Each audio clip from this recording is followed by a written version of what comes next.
Fernando Alonso has come under heavy fire in recent weeks, and honestly, it's hard to argue against the criticism. While it's true that Aston Martin has regressed significantly, now trailing as the only team on the grid to have gone backward this drastically, it's the performance of the two-time world champion that's raising the most eyebrows. With Lance Stroll scoring every single point for the team so far in 2025, serious questions are surfacing about Alonso's future. Could Aston Martin part ways with him and take a bold gamble on someone like Max Verstappen if the door opens? And perhaps more pressing, is this shaping up to be Alonso's final season in Formula One? Given the sheer drop in competitiveness, there's little doubt that Aston Martin has been the biggest letdown of 2025, and Alonso, specifically, has epitomized that disappointment. Shockingly, the Spaniard now finds himself lumped in with a rather underwhelming group of drivers: Lawson, Borletto, and Doohan, all of whom have failed to register a single point this season. To make matters even more embarrassing, it's Lance Stroll, a driver often branded as the weakest on the grid, who's carried the entire load, scoring all 14 points for the team and keeping them somewhat alive in the ever-tight midfield battle. They currently sit 7th in the constructors' standings, not far from irrelevance. But the truly baffling part? Alonso's on-track behavior. In Miami, for instance, he inexplicably spun out before turn 11, a clumsy mistake that looked nothing like the composed veteran we've come to expect. It's starting to feel like the car's lack of pace is seeping into his psyche, shaking his confidence in situations where he used to shine. And with Lance Stroll's seat basically locked in as long as his father owns the team, the spotlight is now drifting toward Alonso, and whether he's the expendable piece in this stagnant equation. Rumors are swirling that if Verstappen's relationship with Red Bull deteriorates further, Aston Martin might be positioning themselves to make a play. While Red Bull's internal chaos hasn't yet reached the depths of Aston Martin's struggles, Max is, after all, still a title contender. The long-term trajectories of these two outfits could be shifting.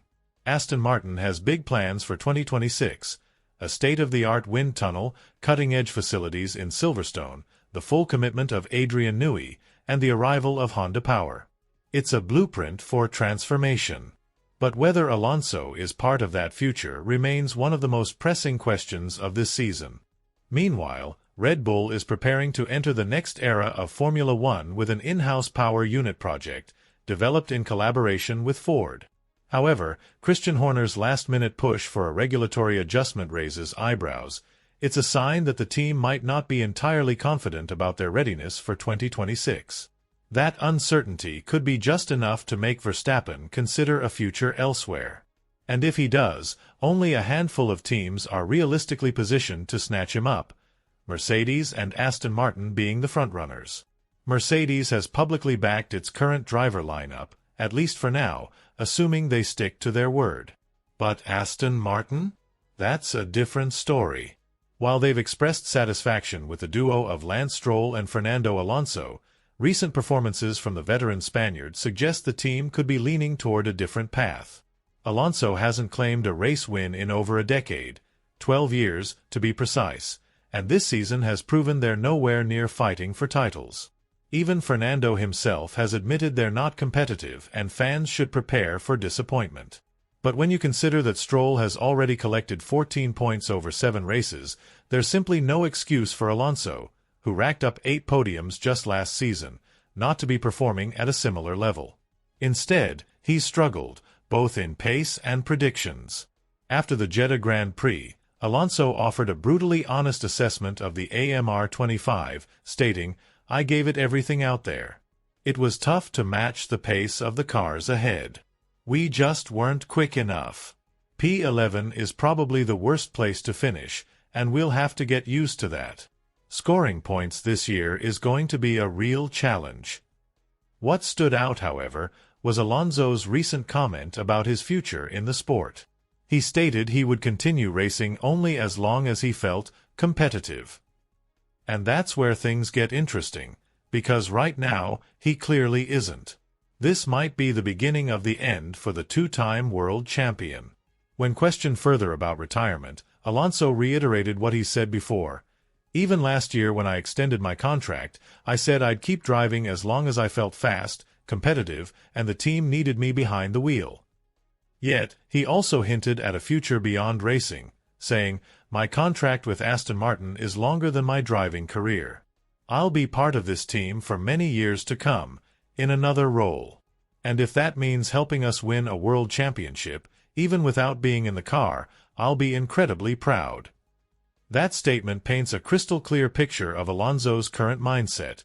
He's committed to the Aston Martin project, but no longer obsessed with personal glory. His top priority is bringing a championship to the team, whether from the cockpit or the pit wall.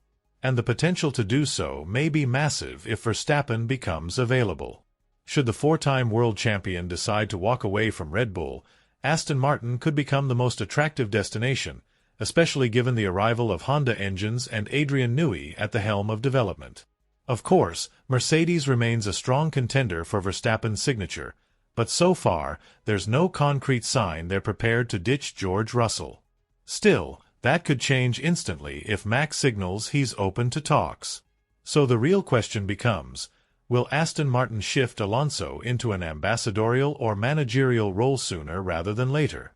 All signs suggest that transition is already in motion, and Alonso, ever the realist, would likely embrace that change. He's fully aware that his time as a driver is running out. But his influence off the track could be just as pivotal in shaping the team's future.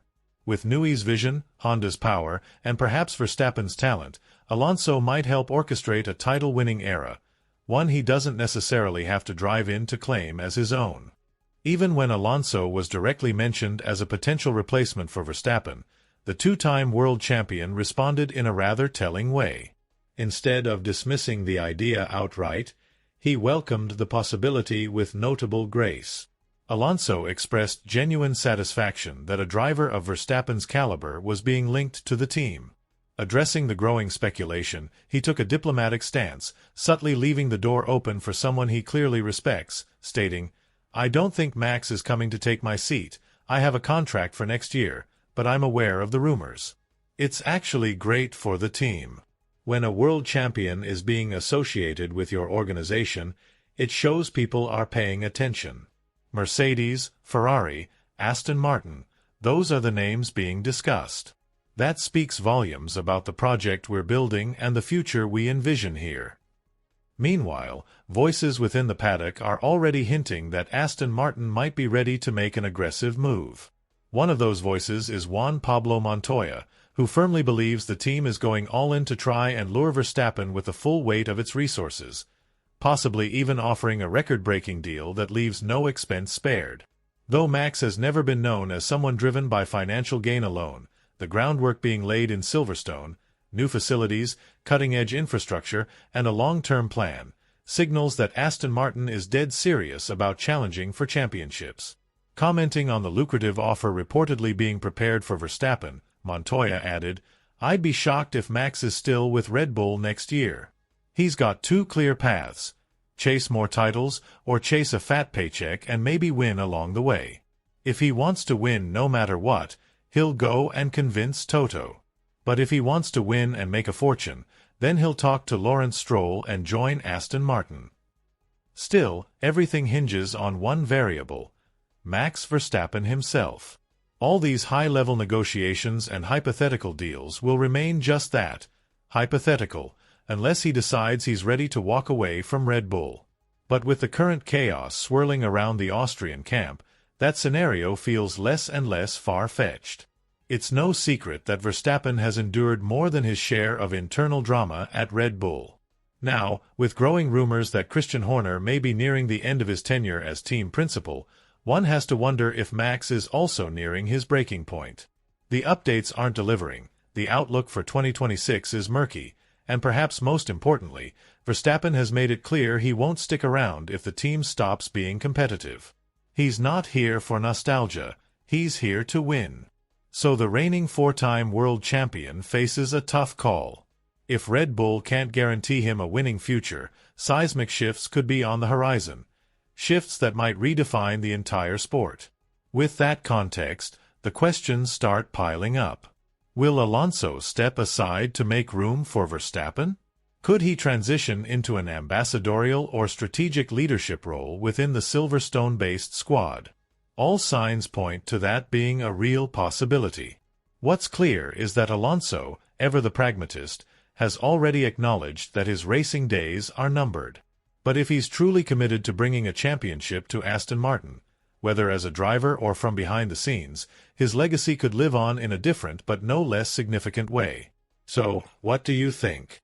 Will Alonso vacate his seat to make way for a new era led by Verstappen? And could we see the Spanish legend take on a new role within the team as they push for title glory? Let us know your thoughts in the comments below. And when you're done, click on the video that just popped up on your screen.